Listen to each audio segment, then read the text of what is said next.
Now I'm 14, 15 years old. We went to Los Angeles. This is the part of my life that, like I said, things started really changing.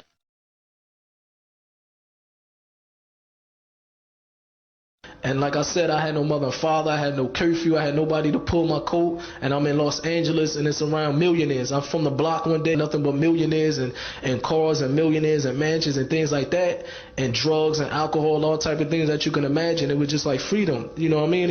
We thought we was on top of the world. So when we went to Death Row Records, I really kind of spun out of control. I started getting real heavy into alcohol and things like that, man. Every night partying, we started getting to that level. And you know, we started doing more music. I did more music with Tupac. He came out with an album called All Eyes on Me, and from that album, I performed some songs on it where he sold 10 million records. That was good for him in his dunya. I'm not saying it to brag. I'm just breaking it down because the brother told me to break it down from A to Z. So when he came out with that record label, it was a successful record for him at that time. And eventually, like they say, man, everything that's good got to come to an end eventually. You know what I mean? So Tupac got released from jail in 95, and then 1996, he was in Vegas one day, and that's when he got assassinated. He got murdered. Being that the people that we was affiliated with, some of the people that we was around, they was affiliated with certain gangs. You know what I mean? We was affiliated with people from this gang and the people from another side of the gang. They murdered Tupac. They assassinated Tupac in Las Vegas.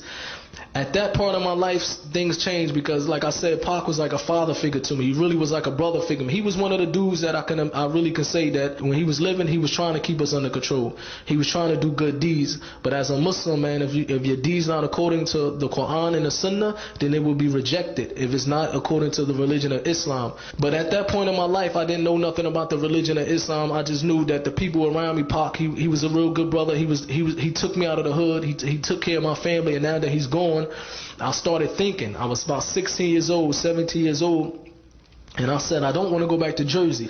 So now it's time for me to be a man all the way out here in California on my own and try to make it.